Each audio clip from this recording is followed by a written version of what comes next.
Okay, so in this video, we want to look at a few examples where we will simplify the nth root of an expression. And the idea is, if you want to simplify the nth root of an expression, you will try and factor it so that some of the factors are perfect nth powers. Since the nth root is the inverse of the nth power, that will allow you to cancel the nth root.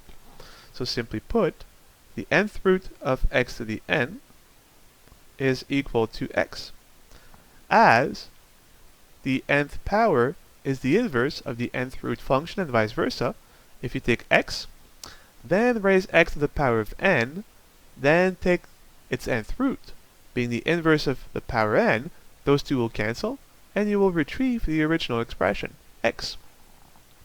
You can also choose to view this in a different fashion, thinking of the nth root as an exponent being a power of 1 over n.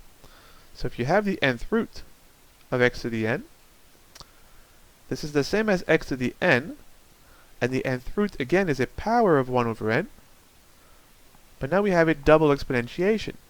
X to the n, and the whole thing to the 1 over n, and we know we can combine both exponents by multiplying them.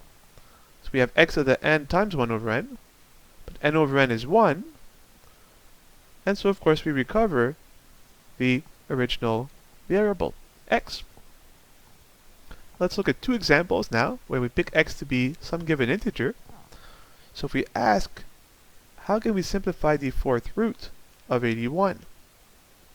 Well, the idea again is in factoring, and looking for, in this case, hopefully, perfect fourth powers. Well, 81 is 9 times 9, and 9 is 3 squared.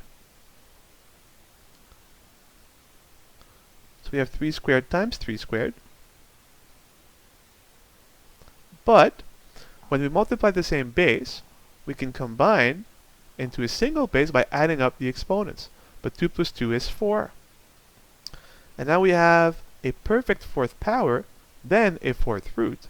So these will simply cancel, and we're left with 3. So the fourth root of 81 is 3, because 3 to the 4 is 81, right? 3 times 3 is 9, times 3 is 27, times 3 gives you 60 plus 21 gives you 81. Let's look at another example. What about the fifth root of, say, 32? Now we're going to look for a perfect fifth power that will cancel the fifth root. And if you start factoring, well, 32 will give you 2 times 16.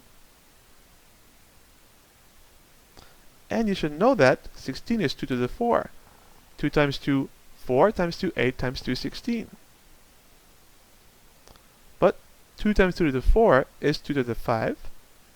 Since we can add the exponents, 1 plus 4 is 5. And once again we have a fifth root of a perfect fifth power, so those two cancel, and we're left with 2. And that's it.